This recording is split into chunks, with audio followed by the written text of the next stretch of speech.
داستان خموشان از سلسله داستان‌های کوتاه آلبر کامو. گویش عیسی. پخش از کتابخانه اینترنتی آوای بوف. avayaboof.com.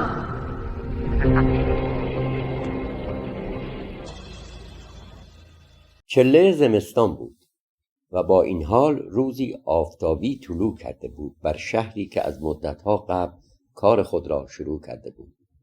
انتهای اسکله دریا و آسمان با درخششی واحد به هم آمیخته بودند، اما ایوار آنها را نمی‌دید. سخت در کنار بلوارهایی که مشرف بودند بر بندر می‌راند. روی پدال ثابت دوچرخه پای معلولش قرار گرفته بود، بی حرکت، و پای دیگرش زور میزد تا غلبه کند بر سنگ فرش هایی که هنوز از رطوبت شبانه خیس بود. بدون اینکه سر بالا کند کاملا ریزنقش بر زینش ریل های تراموای سابق را رد می کرد. با تکان دادن ناگهانی فرمان به ماشین هایی راه می داد که می خواستند از او سبقت بگیرند و گاه با آرنج کیفی را عقب می زد که فرناند ناهارش را در آن گذاشته بود و آن را روی پهلویش قرار می داد. به تلخی به محتویات کیف فکر می کرد. میان دو برش بزرگ نان به جای املت اسپانیایی که دوست داشت یا بیفتک سرخ شده فقط پنیر بود. مسیر کارگاه هرگز در نظرش چنین طولانی نیامده بود. بله، داشت پیر می شد. در 40 سالگی با اینکه مثل شاخه های درخت مو لاغر بود، دیگر عضلاتش زود گرم نمی شدند. گاه با خواندن گزارش های ورزشی که در آن به ورزشکاری 30 ساله کهنه سرباز می گفتند شانه بالا می انداخت و به فرناند می گفت اگر این کهنه سرباز است پس من خیلی وقت است که افقی شدم. با این حال می دانست که روزنامه نگار پر بیراه نگفته است. در 30 سالگی بدون اینکه متوجه شویم نفس کم می شود. در 40 سالگی افقی نمی شویم، اما آرام آرام و پیشا پیش مهیایش می شویم. برای همین نبود که از مدتها پیش در طول مسیری که او را به آن سوی شهر می برد به بشکه سازی دیگر دریا را نگاه نمی کرد. وقتی 20 ساله بود از تماشای دریا خسته نمی شد. نوید آخر هفته‌ای شاد در ساحل را به او میداد که شنا را دوست داشت. سالها گذشته بودند. فرناند به زندگیش آمده بود، تولد پسرشان، و برای گذران زندگی شنبه‌ها اضافه کاری در بشکه سازی و خرده‌کاری های یک شنبه‌ها در خانه‌های مردم.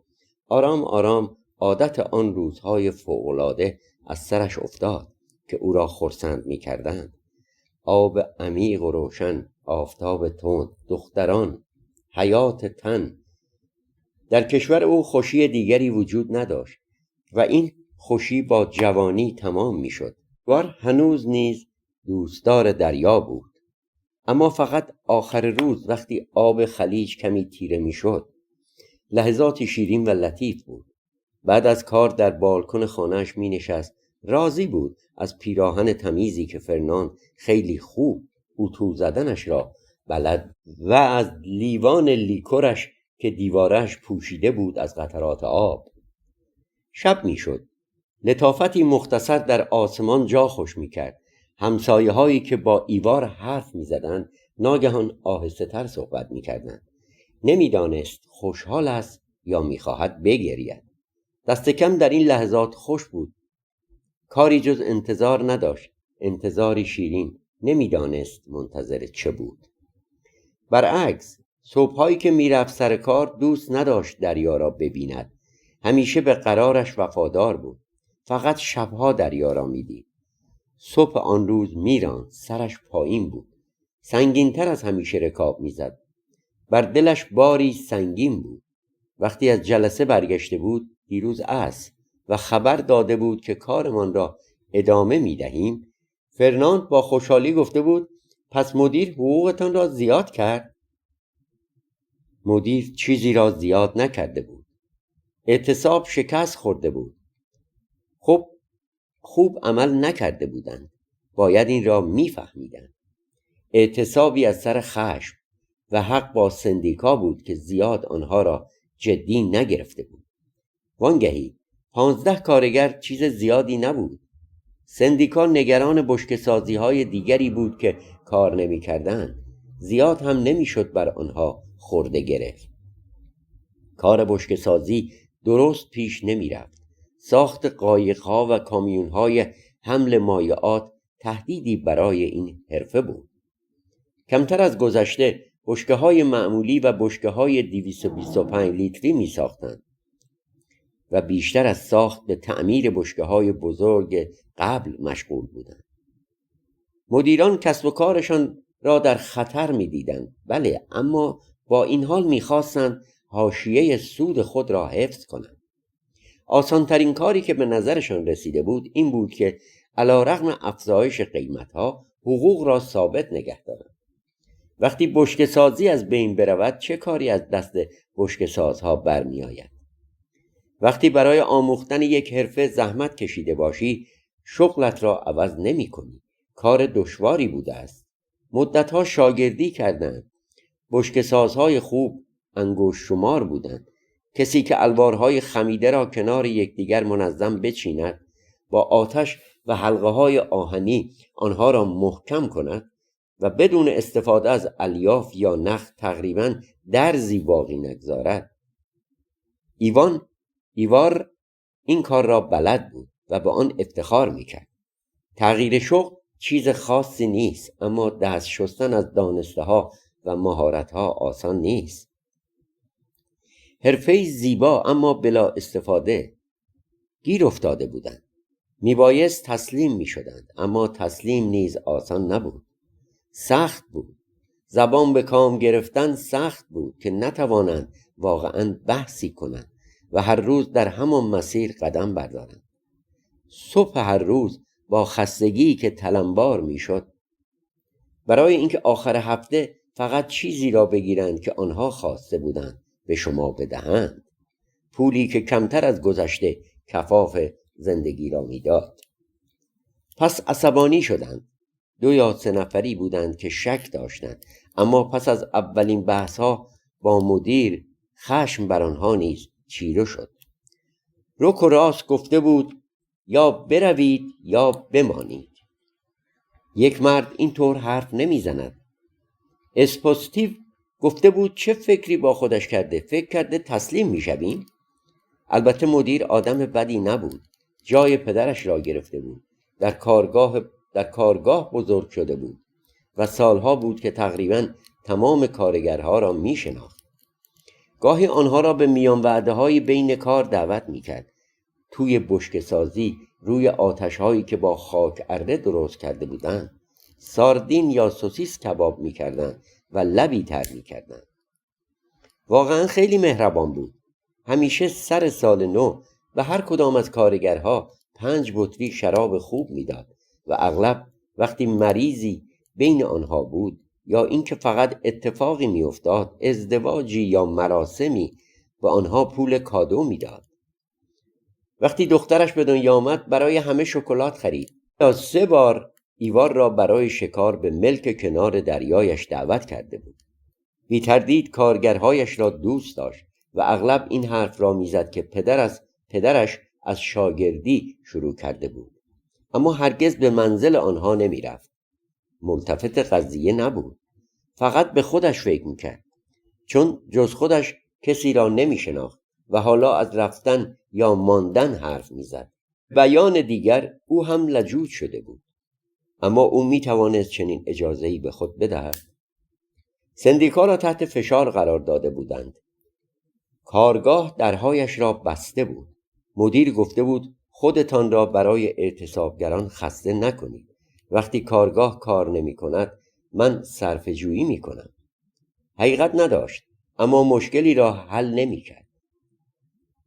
چون برگشته بود و رو در رویشان گفته بود که برای اینکه کار خیلی کرده باشد آنها را استخدام کرده است. اسپوستیو از شدت خشم دیوانه شده بود و به او گفته بود که مرد نیست. طرف از کوره در رفته بود و مجبور شده بودند آنها را از هم جدا کنند. اما همون موقع کارگرها آزرده شده بودند. 20 روز اعتصاب، زنها در خانه غمگین، 2 یا 3 نفر از اعتصاب کنندگان مایوس شده بودند و دست آخر سندیکا به آنها گفته بود تسلیم شوند. قول داده بود مسئله را حکمیت کند و با اضافه کاری این ساعتهای اعتصاب را جبران کنند. تصمیم گرفتند بروند سر کار، بی تردید با سرسنگینی، و می گفتند که قضیه تمام نشده است و می بایست دوباره دست به کار شد. اما صبح آن روز خستگی به شکستگی سنگین شبیه بود. پنیر جای گوشت را گرفته بود و دیگر توهم و خیال محال بود. خورشید بیهوده می درخشید. دریا دیگر نوید چیزی نمی داد. ایوار به تنها پدالش فشار می آورد و با هر دور چرخ حس می کرد کمی بیشتر پیر می شود. نمی توانست به کارگاه فکر کند، به رفقا و مدیرش که آنها را خواهد دید و دلش کمی آزرده تر و سنگین تر نشود. فرناند نگران بود که چه حرفی بهش میزنی؟ هیچ. ایوار سوار دوچرخه شده بود و سرش را تکان داده بود. دندانها را به هم میفشرد. به صورت سبزه و پرچینش با آن خطوط ظریف در هم رفته بود. کار میکنیم، همین بس است. حالا رکاب میزد. دندانهایش را هنوز به هم میفشرد. با خشمی سخت و غمناک که تا آسمان را نیز تیره و تار میکرد. بلوار و دریا را ترک گفت. به کوچه های خیس محله قدیمی اسپانیایی وارد شد. کوچه ها به منطقه‌ای میرسیدند که فقط در اختیار انبارها و آهن‌قراضه فروشی‌ها و گاراژها بود. همانجا که کارگاه بود، سلیمانندی که تا نیمه با سنگ ساخته شده بود و در ادامهش تا سقفش که با ایرانیت مواج ساخته شده بود شیشه شده بود. این کارگاه مشرف بود بر بشکه‌سازی سابق، حیاتی که آلونک‌های قدیمی آن را در بر گرفته بودند و وقتی کارخانه بزرگ شده بود آن را رها کرده بودند و حالا استفاده‌ای نداشت جز انبار دستگاه‌های از کار افتاده و بشکه‌های قدیمی. آن طرف حیات راهی بود که با سفالهای قدیمی از حیات جدا می‌شد. آنجا باغ مدیر شروع می‌شد و آخر باغ خانه‌ای بود بزرگ و زشت، با این حال دلپذیر، به خاطر موهای رونده و پیچ امین الدوله‌ای نحیف که پلکان بیرونی را پوشانده بود. ایوار سریع نظرش به درهای کارگاه جلب شد که بسته بودند. گروهی از کارگران در سکوت مقابل درها ایستاده بودند. از وقتی اینجا کار میکرد این اولین باری بود که وقتی میرسید درها بسته بودند. مدیر میخواست زهر چشمی بگیرد. ایوار رفت سمت چپ، دوچرخه‌اش را زیر دالانی گذاشت که انبار را از این سو طولانی تر کرده بود و رفت سمت در. از دور اسپوستیو را به جا آورد. مردی قد بلند و هیکلی، مومشکی و پشمالو که کنار دست او کار میکرد. مارکون نماینده سندیکا را به جا آورد با آن قیافه‌ای که شبیه خواننده ها بود. سعید را به جا آورد، تنها عرب کارگاه. بعد تمام کسانی که در سکوت آمدن او را تماشا میکردند. اما قبل از اینکه به آنها ملحق شود ناگهان برگشتند سمت درهای کارگاه که چندی پیش تا نیمه باز شده بود. بایستر سرکارگر از لای در پیدایش شد. یکی از درهای سنگین را گشود و به کارگرها پشت کرد. آرام در را روی ریل آهنی هل داد. بایستر که از همه مسن‌تر بود منتقد اعتصاب بود، اما از لحظه‌ای که اسپستو به او گفته بود که خدمتگزار منافع مدیر است حرفی نزده بود. حالا نزدیک در بود، عریض و کوتاه با بافتنی سرمه‌ای. از همین حالا پابرهنه او و سعید تنها کسانی بودند که پابرهنه کار میکردند و آنها را نگاه میکرد که یکی یکی وارد میشدند با چشمانی که چنان روشن بودند که انگار در صورت پیر و برنزی او رنگی نداشتند. لبهای آویزان داشت. زیر سیبیل پرپشت و بلندش کارگرها ساکت از این ورود شکست خوردگان خوار و نحیف از دست سکوت خود خشمگین بودند. اما هرچه سکوتشان طولانی تر می شد عاجزتر می شدند و از شکستنش بدون اینکه نگاهی به بایستر کنند می دانستند دستوری را اجرا می کنند و آنها را این طور به کارگاه راه می دهند. و ظاهراً تلخ و غمگین او افکارش را به آنها نشان می داد. ایوار نگاهش کرد. بایستر که او را دوست می داشت بدون اینکه چیزی بگوید سری تکان داد. حالا همه در رختکن کوچک بودند. سمت راست ورودی اتاقک‌های باز با الوارهای چوبی سفید از یکدیگر جدا شده بودند و به دو طرف این الوارها کمد کوچکی وصل کرده بودند که با کلید قفل می‌شد. آخرین اتاقک از سمت ورودی کنار دیوارهای انبار به اتاقک دوش تبدیل شده بود. بالای راه آبی که روی همان زمین خاک رس کنده بودند وسط انبار مراحل مختلف کار دیده می‌شد. بشکه‌های 225 لیتری که کارشان تمام شده بود اما شیارهای دورشان محکم نشده بودند و منتظر محکم شدن روی آتش بودند.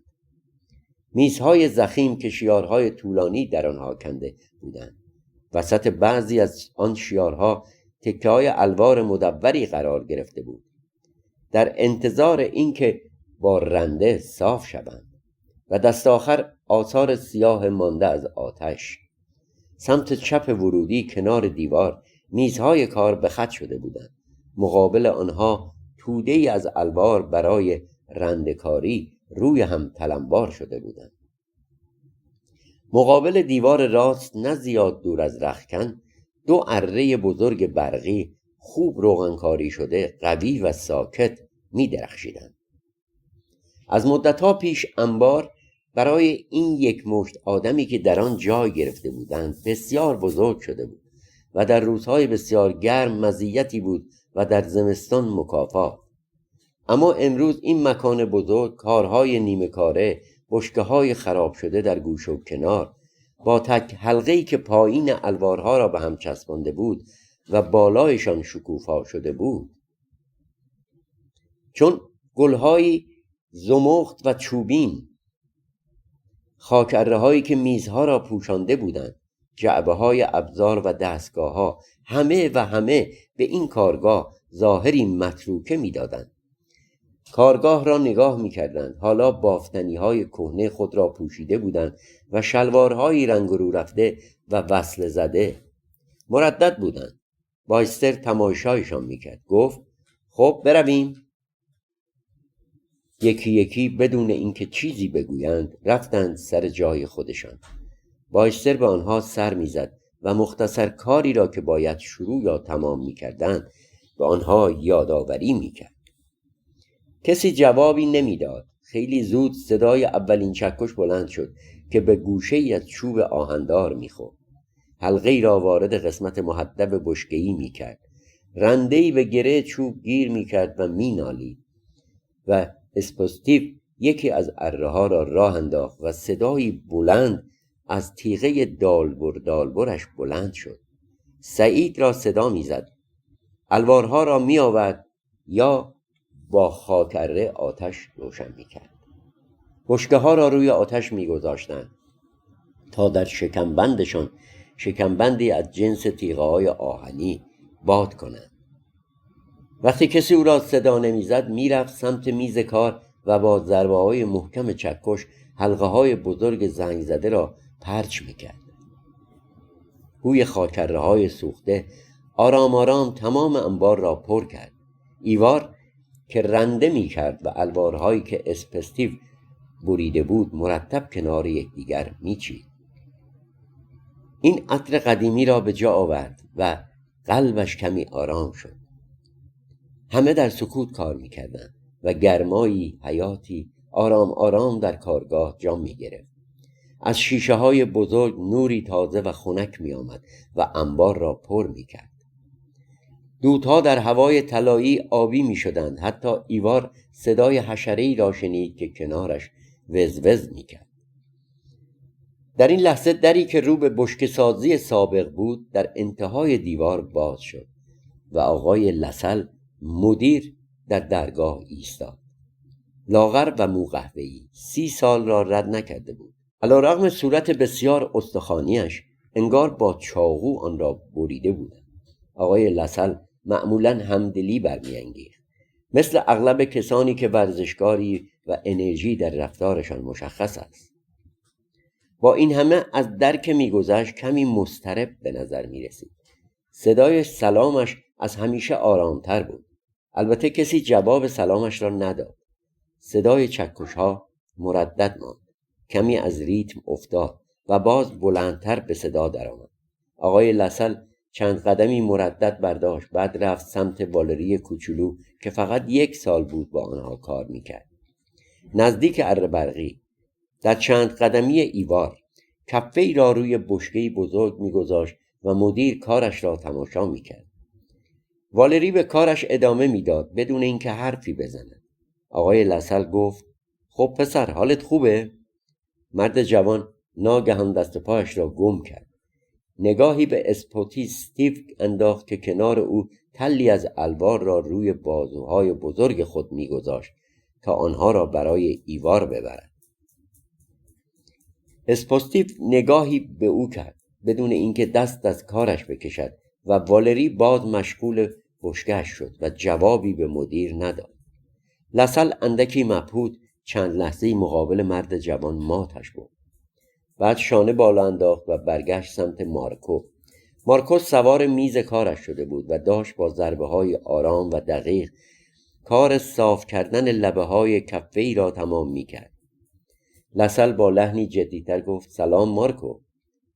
مارکو جواب نداد. حواسش فقط جمع این بود که لایه‌های بسیار نازک از روی چوب بردارد. لسل این بار رو کرد به باقی کارگران و با صدای بلند گفت: چتان شده؟ معلوم بود که هم نظر نیستیم، اما این دلیل نمی شود. باید کار کنیم.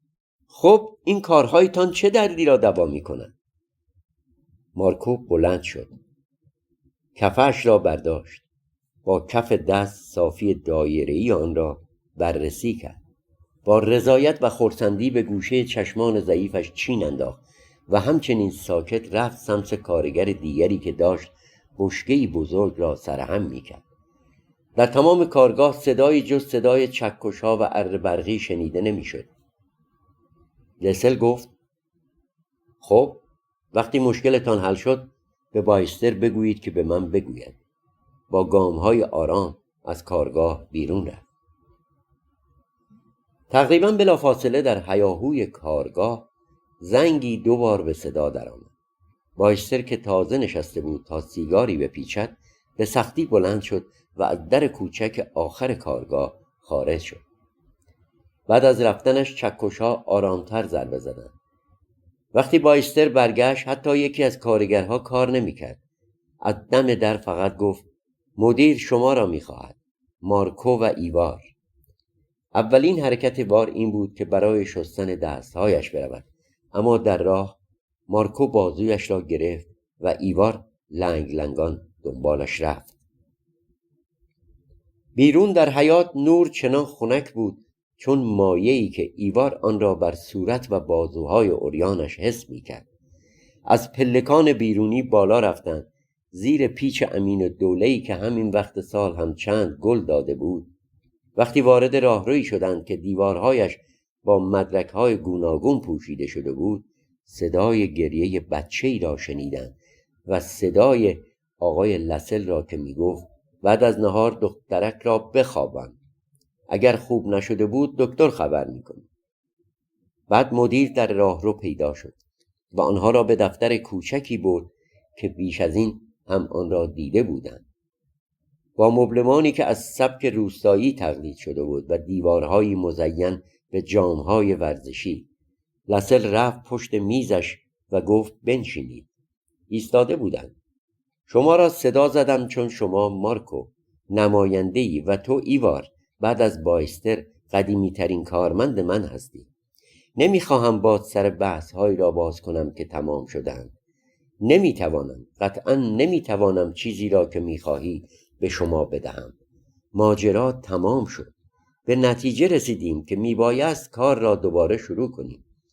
میبینم که با من سرسنگین هستی و این موضوع اذیتم میکند. حسم را میگویم.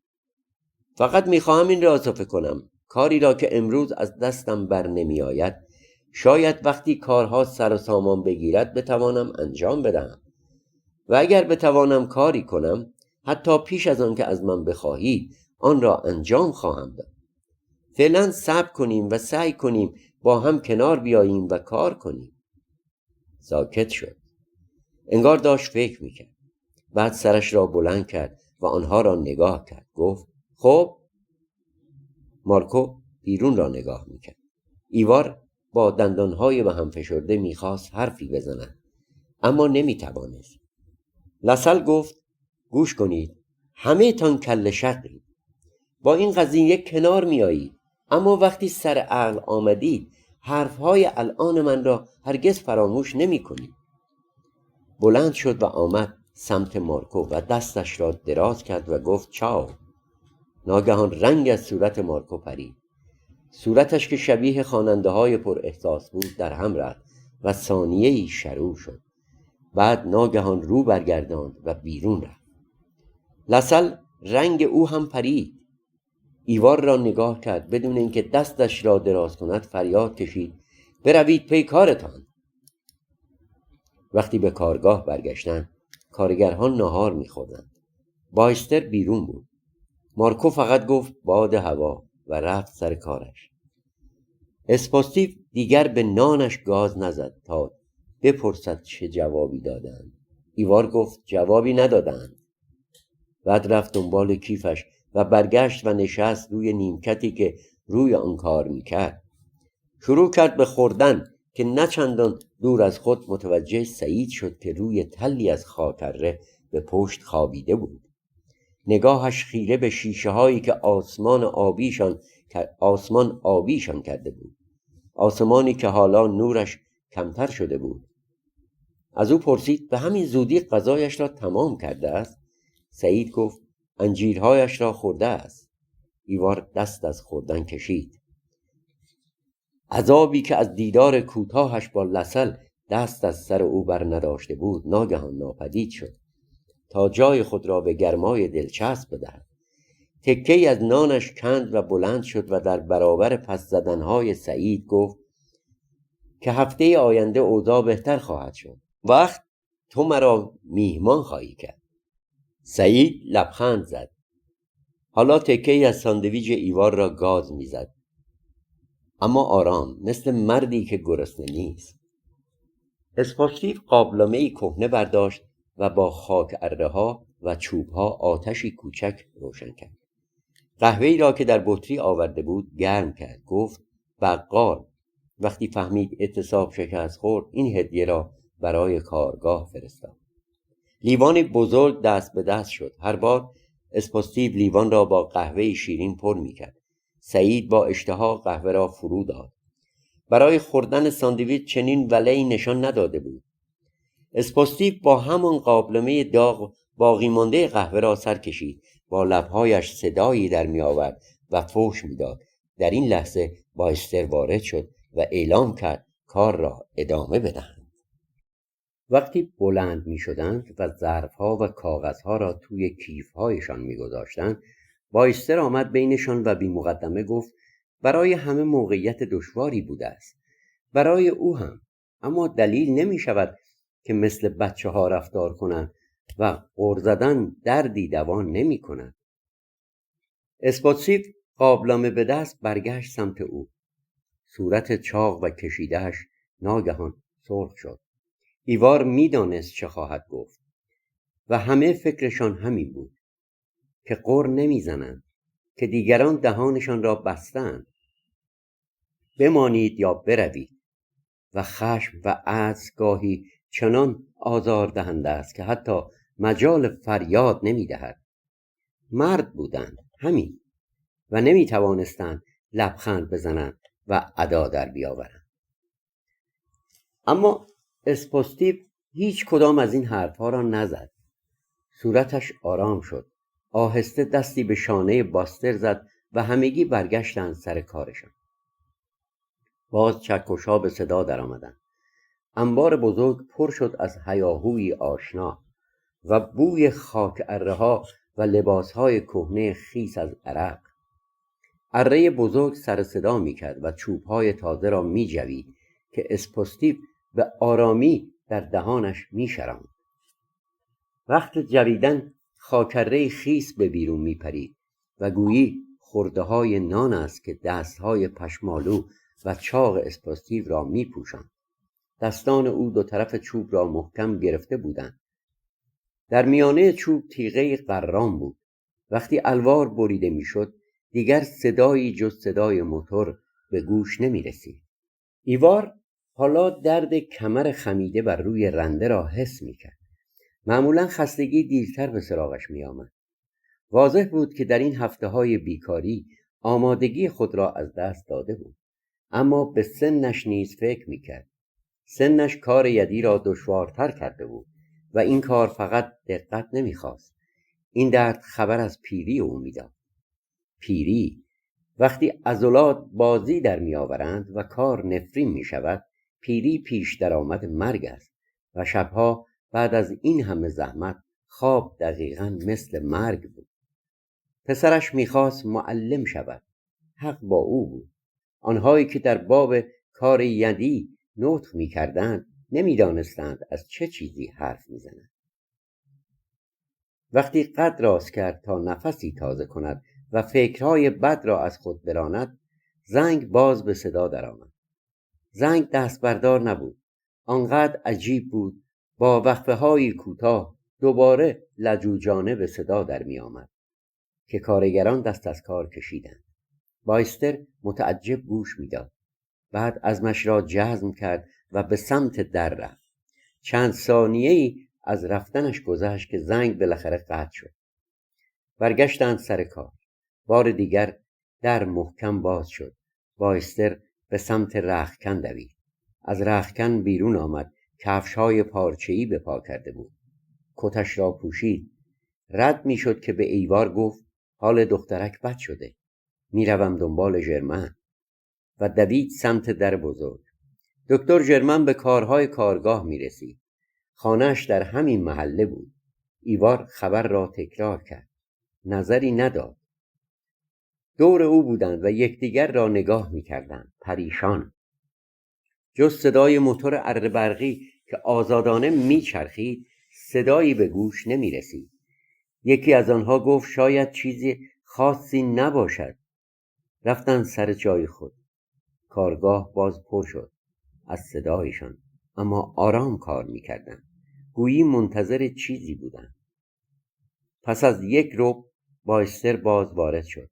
کتش را درآورد. بدون اینکه کلمه‌ای بگوید از در کوچک بیرون رفت. پشت شیشه‌ها نور کمتر شده بود. کمی بعد در وقفه‌های میان برش‌های اره صدای محو آمبولانسی به گوش رسید. اول دور بود، بعد نزدیک و حاضر، حالا ساکت. بعد از چند لحظه بایستر برگشت و همه رفتند سمت او. اسپوستیو موتور را خاموش کرد. بایستر گفت که دخترک داشته در اتاقش لباسش را در می آورده که ناگهان افتاده است. مارکو گفت عجب. بایستر سرش را تکان داد و با حرکتی گنگ به سمت کارگاه رفت. اما ظاهرش پریشان بود. باز صدای آمبولانس به گوش رسید. به اینجا بودند. در کارگاه ساکت زیر امواج نور زردی که شیشه‌ها بر سرشان می‌ریختند، با دستان زمخت و بیکارشان که در راستای شلوارهای کهنه پوشیده از خاکره آویزان بودند. باقی بعد از ظهر به کندی گذشت. ایوار جز خستگی و دل هنوز به هم فشرده‌اش چیزی حس نمی‌کرد. می‌خواست حرف بزند اما حرفی نداشت. دیگران هم مثل او بر صورتهای گرفتهشان فقط غم و سرسختی پیدا بود. گاه در دلش واژه بدبختی شکل می‌گرفت، اما گذرا و سریع از بین می‌رفت، چون حبابی که در لحظه‌ای زاده می‌شود و می‌میرد. می‌خواست برگردد خانه، باز فرناند و پسر را ببیند. باز بالکنش را ببیند. درست در همین لحظه بایستر اتمام کار را اعلام کرد. دستگاه‌ها ایستادند، بدون عجله شروع کردند به خاموش کردن آتش‌ها و جمع جور کردن محل کارشان. بعد یکی یکی به رختکن رفتند. سعید آخرین نفر بود. باید همه جا را تمیز می‌کرد و روی زمین پر از گرد و خاک آب می‌پاشید. وقتی ایوار به رختکن رسید، اسپوستیو گنده و پشمالو زیر دوش بود. پشتش را کرد به آنها و محکم و پر سر و صدا تنش را صابون کشید. معمولا شرم و حیای او را دست می‌انداختند. آن خرس گنده تن خود را می‌پوشاند، اما انگار آن روز کسی به او توجهی نکرد. اسپوستیو عقب بیرون آمد و حوله شبیه لنگ را دور پهلوهای خود پیچید. دیگران زیر دوش رفتند و مارکو با شدت تمام به پهلوهای خود می‌کوبید. در همین زمان صدای در بزرگ را شنیدند که آرام روی ریل آهنی خود چرخید. لسل وارد شد. لباسش همان لباس اولین دیدارشان بود، اما موهایش کمی پریشان بود. در درگاه ایستاد. کارگاه بزرگ و خالی را تماشا کرد. چند قدمی برداشت، باز ایستاد و رختکن را نگاه کرد. اسپوستیو هنوز پیچیده در لنگش برگشت سمت او. لباس به تن نداشت. هول شد. این پا و آن پا کرد. ایوار فکر کرد که مارکو باید چیزی بگوید، اما مارکو ایستاده بود پشت جریان آبی که او را احاطه کرده بود. نامرئی بود. اسپوستیو پیراهنی برداشت و سریع آن را به تن کرد. لسل گفت شب خوش با صدایی که اندکی بی جوهر بود و به سمت در کوچک رفت. وقتی ایوار فکر کرد که باید او را صدا بزند، در مدتها بود که بسته شده بود. ایوار بدون اینکه خود را بشوید لباس پوشید. او هم شب خوش گفت، اما با تمام وجودش و آنها به همان گرمی جوابش را دادند. سریع بیرون رفت. بار دیگر دوچرخش را دید. وقتی سوارش شد دوباره درد هجوم آورد. حالا در عصری رو به پایان رکاب میزد. در میان شهری شلوغ سریع میرفت. میخواست سریع خانه‌های قدیمی و بالکن را ببیند. خود را در رختشوی خانه خواهد شست پیش از آن که بنشیند و دریایی را تماشا کند که از همین حالا همراهش بود. از صبح تیره تر بود. از بالای نرده‌های بلوار پیدا بود. اما دخترک نیز همراه او بود و نمیتوانست از فکر کردن به او دست بکشد. در خانه پسر از مدرسه برگشته بود و مشغول خواندن کتابی مصور بود. فرناند از ایوار پرسید همه چیز خوب بوده است یا نه؟ چیزی نگفت. خود را در رختشوی خانه شست. بعد روی نیمکت مقابل دیوار کوتاه بالکن نشست. از میان لباسهای وصله‌داری که بالای سرش آویزان بودند آسمان شفاف را نگاه کرد. آن طرف دیوار میشد دریای آرام شب را دید. فرناند لیکور آورد با 2 لیوان و پارچه آب خنک. کنار شوهرش نشست. ایوار دستش را چون روزهای اول ازدواج گرفته بود و همه چیز را برایش تعریف کرد. وقتی حرفش تمام شد بی حرکت ماند.